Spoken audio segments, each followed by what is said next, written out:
Hey guys, Asher coming at you today in Etheria Restart. I am thrilled to finally be joined by Scoundrel, who will be joining me, I would say more often than not, starting next month. But you're live from your hotel room. Where in the world are you, Scoundrel? Oh, Ash, bro, I'm in Barcelona right now. Nice. I'm in Barcelona in a hotel room. I've been traveling for like 2.5 weeks, so we've been struggling to get a time lockdown. Ash just hit me with a DM. He's like, "Bro, let's just jump on, just get it done." Jump on. So yeah, From the hotel room, man. I'm here. We need to provide some beginner tips. We'll have a meet the co-host with Scoundrel sometime in the future, but today I just want to start you guys out, especially new players out there, with some pointers, some beginner tips. So Scoundrel, you've been casting, esport events. You've been playing literally since day one. You're the perfect guy to come on here and break down some tips to kind of guide us in the right direction early on. I also want to give big announcement here. I want to shout out Etheria for sponsoring this channel. Shout out to Etheria. Download link is in the description of this video. Scoundrel, start us out with tip number one, man. Are they in order of like the best tips or just random? It's kind of more like chronological. Like okay, it's I kind like of that. stuff from start to finish. The first one, and this is like the number one thing that I get asked. There are lots of different banners to pull from, right? Like when you go into the summon section, there's lots of different summon sections. When you start, you'll get offered a targeted summon, which allows you to summon one particular SSR animus or the permanent summon. Just use the permanent summon to begin with. The reason being is that targeted summon should be used to like pick a particular character that's going to round out one of your critical team comps, or a particular character that's going to be really important for you in PvE or PvP. And the permanent summon, that's just going to get you anything. And you could pull some of the best characters in the game from the permanent summon. But the targeted summon, you only ever get one chance to do that. So you want to make sure that you save your permanent summon pools until you have a really good idea about who you want to go for. Save your targeted. Yeah, exactly. Okay, Quick tip though, most people go for Kloss because she's like super useful across pretty much That's any who content. I went with. So I guess it's there you go. I made the mistake. I didn't follow your tip, but I did go for Kloss. So my first, by the way, you haven't even taken a look at my account. I keep almost calling you by your real life name. Scoundrel and I talk every day, like behind the scenes. We just haven't collabed before. But I have Kloss, Hellkid, Yelly, and those are my first three maxed out at 50. Oh, you got Yelly? I got already? Yelly, bro. I got Yelly. Oh, bro, Yelly's like she's a beast. She's a beast, bro. Like she's my only maxed animus. So when she's the only animus that I've maxed all the skills and whatnot. Limit. Yeah. She's so good. I'm working on her too. I got her A3 or third ability or whatever the hell you call it in this game. I got it fully maxed out. Nightfire. I got Nightfire maxed out, but I have nothing into the other skills yet. So anyway. Yeah, we'll have a proper account review on the next vid, but for now, drop us beginner tip number two. Beginner tip number two. So a lot of people don't really know what to focus on. You're going to unlock a load of random content as you're going in Etheria. You're going to get new thresholds to do. You're going to get new grim pursuits to do. You're going to get all that good stuff coming through. But what you want to really do is whenever you unlock a new campaign section, do it immediately. The reason being is that some of the content is gated behind the campaign. And once you've done it, it's out the way and it'll basically unlock those areas of the game. So don't ignore the campaign, because some people get to like level 30 or 20. They're like, why is some stuff just straight up locked for me? You just need to get past certain areas of the campaign. So just really focus on getting that campaign out the way.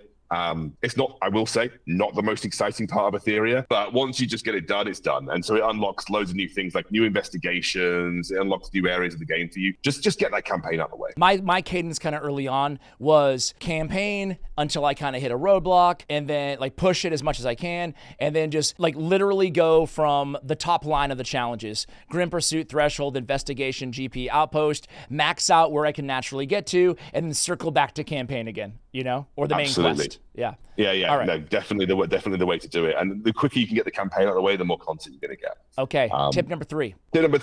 Hyperlink charter. It is the one thing that you're going to want to follow as you are leveling up. You should aim to complete the hyperlink charter missions as soon as you can. So as soon as you have the capability of completing a hyperlink charter mission, do it, because it unlocks a load of good rewards and it progresses naturally. I know. I did the same thing. I didn't want to tell you, like, I made a big boo-boo with the Animus Fate here. I made a big boo-boo because I never. Did you ignore Liane? I ignored Liane. I ignored her. There's a tip. It's a tip that's coming up, Ash, and you've Oh ignored no! Liane. I mean, forget it. I didn't say anything. Okay, focus on your hyper. When in doubt, focus on your hyperlink charter. Fair enough. Yes, absolutely. Absolutely. When in doubt, and the other reason being is that some things are really annoying. Let's say that you do Doki Doki hard 10 times, hard 1 10 times, and then you don't have that as a hyperlink charter mission. If you then unlock the next hyperlink charter mission and you've done Doki Doki hard 10 times already and it comes up as a mission, it doesn't retroactively count that. You just have to do it again. Yep. You just have to do it again. So yeah, it's good tip. It's important to get it done. All right, next 4.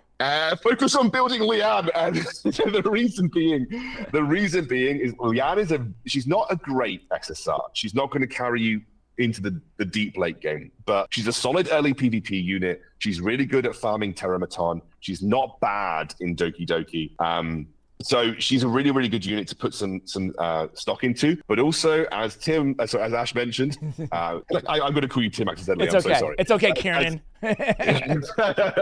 As Ash mentioned, Animus Fate relies on you investing a certain amount of resources into Liane. And most of you that are starting the game, you should have the Animus reset function. So what most people do is they build Liane and then they Animus reset Liane to get all of the resources back once you've got past those missions. Stupid question. Where do I go to reset? Do I have that option, or like I don't? Where's the reset? It'll be on if you have it, it'll be on the events page. It's mostly for new servers. If you don't have the Animus reset option, then it's just likely closed in your server. However, they do bring it back, but new players should have access to it because they know that you don't want to invest too many resources into Liane and then waste them just for the sake of the hyperlink charter. So most new players should get access to it. But I think it only exists for about 7 days. Oh, okay. So I'm beyond that. Yeah, so I must have had it. But it's a good tip either way. Okay, so don't make my mistake and be at literally 2 out of 84 in Animus Fate on the hyperlink charter. And I'm complete with the arena trials. I'm making my way on everywhere else, and Animus Fate is just lingering behind. Okay, good advice there. Number 5. So a lot of people don't really know which thresholds and which grim pursuits to focus on. Yeah. In general, what you want to do is you need to build a team that can farm Doki Doki. The reason that you want to farm Doki Doki is it's speed gear. And speed gear is like unanimously important for both PvE, but also for PvP concept. So you're going to want to get speed gear. It's mostly for your support characters, but supports are just as important as DPS characters in this game. And then you also want to pick up some Terramaton farming to pick up some solid DPS gear. But Doki Doki is going to be your core farming threshold for the majority of your core early to mid game. Okay, good. So you want to get a Doki Doki farming team. Yeah, and a little tip. It's really great. If you click on the threshold and go to the top right, there's a little book symbol. Yeah, you can look at teams. Yeah, exactly. You can look at teams that are good against Doki Doki. A really, really, really great unit that people are a little slept on is Kazuya the Reverie. Oh yeah, she is insane for Doki Doki. She's my go-to. Really, really my go-to. Yeah. As soon as I skilled her up, I noticed like I shot up like 2 difficulties in terms of what I was able to clear. So okay, great advice there. One question as it pertains to modules in the shop, on the module shop, should I be like buying all the speed stuff, or should I ever be, like how should I treat the shop? Yeah, that's interesting. The module shop. Yeah. I don't know. I hate the module shop. It's sort of like I only ever buy Swift Rush gear from the module shop. However, there's one other gear set that I think is worth it from the module shop, just mostly because how hard it is to farm naturally, and that is Fury gear. Fury gear, yeah. Fury. I bought a bunch of Fury gear, so I'm doing something right, bro. You're doing something right. Fury is an Aurora farm, and it's quite hard. Aurora's quite hard, like the hardest. Obviously, she's the last one, but she's like kind of the hardest threshold to build a team around. So if you can get Fury gear out of the shop purchase, it's going to help you out, because Fury is kind of the best DPS set for most like critical strike users, and like most of your DPS users are going to be critical strike users. So. Okay, yeah, I bought the only thing I purchased. I used all of my currency to buy a full Fury set for Yelly, so that's what I'm rocking right now. Yelly does benefit from Fury. So, okay, cool. All right, tip number 6. Actually, I forgot. There's one extra slight add-on to that tip previously.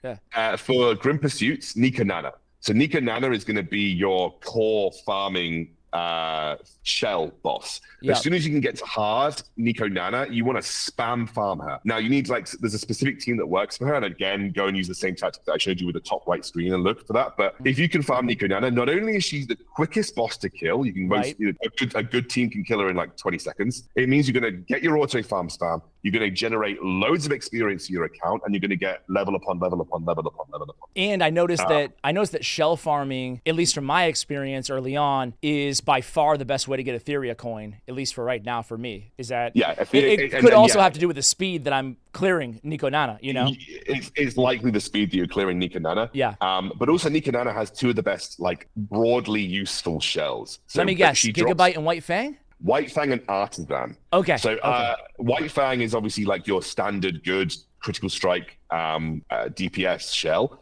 And Artisan is a defensive shell that grants massive shields, which basically allows you to cheat your way through some of the harder PvE content. Okay. So Artisan is a great shell for your defensive supports like Lily or any like a Kloss I used her on, anything like that. You know, like if you had to choose a second, what would you choose? Area to farm other than Nico Nana, like a second favorite shell pairings or whatever you want to call it. I think if I was to choose someone outside of Nico Nana, I would probably go for Shadowflame Hoyen. Okay. Sharon is really hard to farm, and Rengo Kutsu is super hard to farm as well. The reason being that Shadowflame Hoyen is good is that she drops Revelation, and she also drops Jackal Guard. Yeah. So both of those are like, Jackal Guard's a pretty good, like, broad support. Okay. Shell. So yeah, like Revelation's also still really strong as well. So yeah, I'd probably go for Hoyen outside of Nico Nana. Fantastic. Okay, now tip number 6, I think. Now tip number 6. So this is similar, and your raid users will know this, Ash, but the most important resource in the whole game is stability, aka energy. Like, if you're going to spend any money in game, you should spend, like, the game gives you so many, like, full, like, summon resources for free, right? Yep. What you really want to get is stability refreshes. It's the most cost-effective way to grind your account and min-max your account. You get way more out of using 100 stability, which is the equivalent of 100 gems. You get way more out of that by doing 10 runs of Nico Nana than you would ever get spending the equivalent real-life money on any other pack. Okay. So, like, stability is the king resource that you want to have. Not only that, little add-on tip. Every 4 to 6 weeks, they run a weekend where you get double drops. Dude, we had that last weekend, and I was like going crazy with it, or 2 weekends ago, whatever. I had 2,800 stability saved up, plus anything else that I was spending on the day. So, like, you want to build up that stock of stability anyway, and the stability refreshes, because when a double weekend drops, you just go ham, and you get so much shit, like, so much stuff. Good tip there. Yeah, I don't think I had any follow-ups on that one. Oh, in terms of converting your premium resource, the crystals, I've just been doing it basically like all day, every day at work. I'll just be like buying until I hit my threshold cap every single day. Like, that's my goal, right? Is that...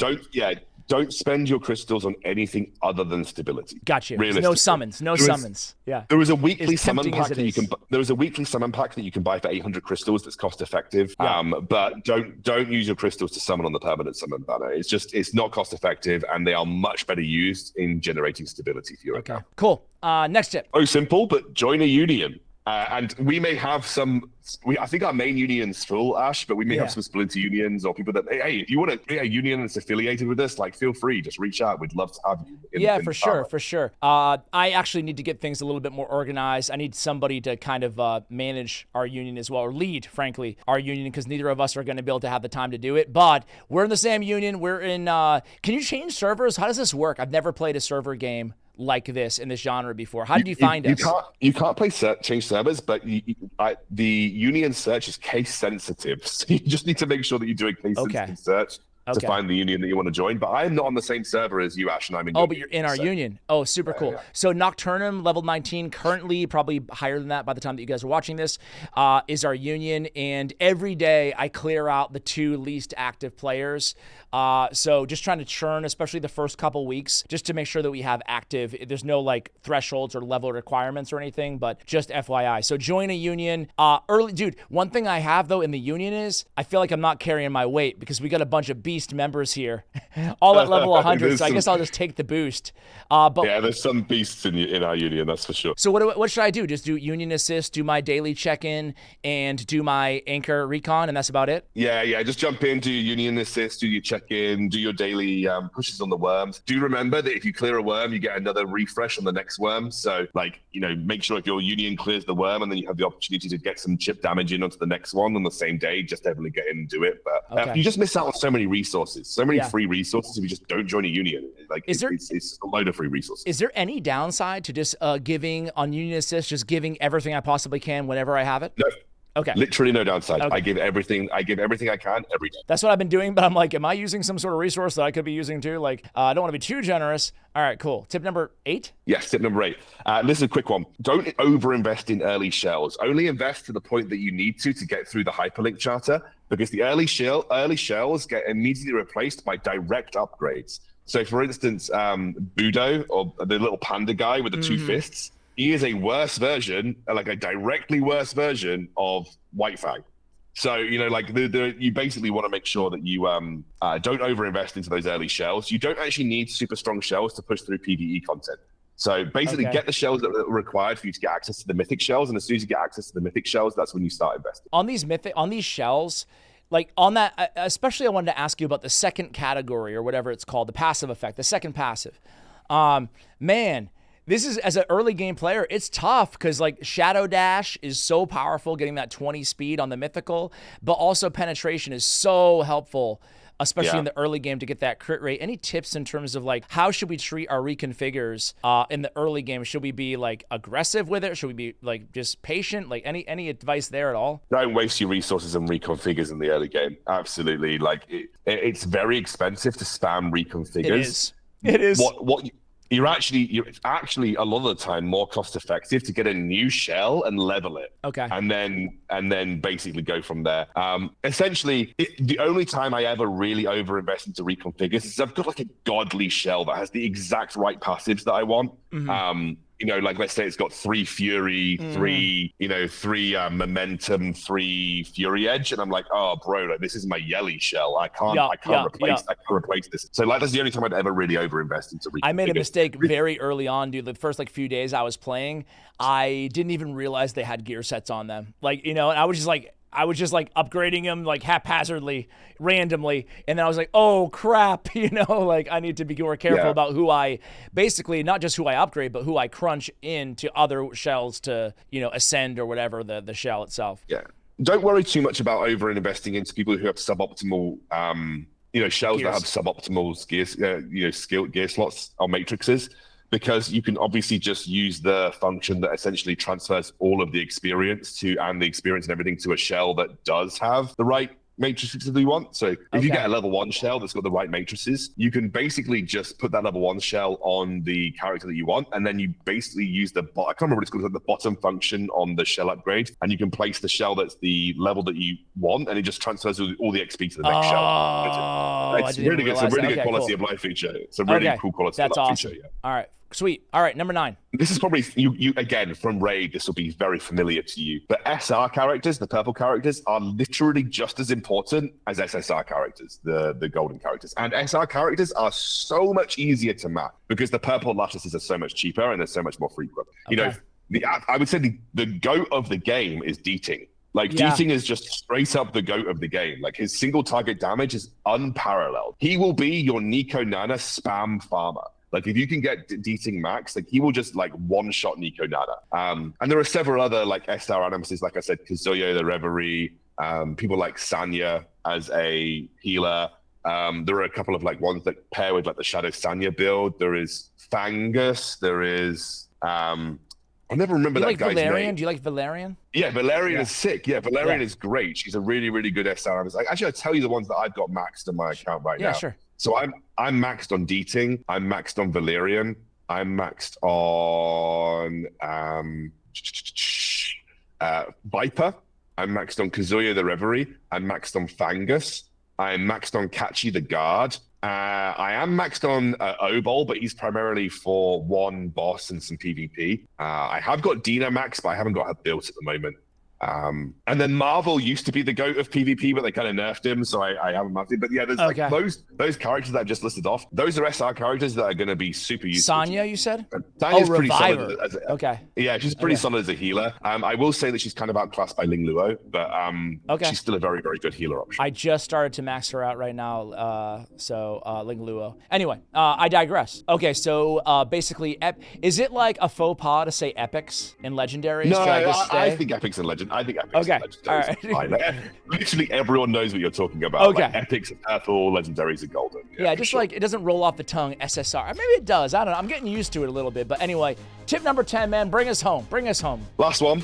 Yellow lattices are the most important resource in the entire game. Obviously, we talked about stability, but I'm talking about like consumable like stuff for your character. Yellow lattices, you can't even bloody buy them in the shop. They're like, I honestly wish they would just give us some whale options to buy a crap ton of these lattices. But like, you can get one per week from PvP, you can get one per week from the Union, like, and they are like, as you'll know as you come to play the game, like upgrading the character's skills is infinitely just as important as maxing the character, right? If not like critical to making that character good. I internally cringed when you told me you maxed Yeli's S3 first, because you really need to max her S2 first, but it's okay, bro. I'm hoarding lattices, knowing how rare they are. So if I have the rest of the resources, I can do it right now. I can fix that right now. Absolutely. But I have 5 right now. No big deal. No big deal. Oh, look at you go. Look at you go. Well, I wanted you to do a proper account review before I actually invested these 5, knowing how difficult they were to even get, you know? Yeah, so, let's do an account review. We can do an account review on another video. And let's do it. Let's do our next one. Will be an account review, and I'll make it not so selfish, guys. So I'll we'll try to add a ton of tips for all of you guys as well. Dude, this is great. 10 beginner tips. I think they were all super, super valuable. Some of them I learned along the way. Some of them were totally new to me. So, Excoundrel, we should do a big shout out to your channel as well. You cover the game, but you're traveling right now, so you've been on a little bit of a lull, but you'll be back as well. So, I'll have Excoundrel's channel in the show notes below. Any final words, man? No, but I'm super excited to keep working with you. I think Etheria is a really great game, and it's the game that I think's like got a really, really cool kind of familiarity for the raid audience as well. Does. So like a lot of your raid guys will feel very familiar in terms of the way that things are set up and the way that heroes work. This compared to some of the other games I've covered recently, like Watchers and Dragonair and stuff like that, even though the aesthetic is different, the actual gameplay is a lot more similar, in terms of like understanding everything, cooldown, skill ups, everything else, like how everything works. So it's super intuitive. I'm picking up on it, without really even consuming any YouTube content, without talking to you a ton because you've been traveling. So I dig it so far. You guys can dig it too. Join our union. Download now the show, or in the show notes below in the pinned comment, you can see the download link. And again, thank you to Etheria Restart for deciding to sponsor this channel and this new journey that Excoundrel and myself will be embarking on. Thanks to Excoundrel. Thanks to you guys for watching till the end. Much love. And as always, take care, guys.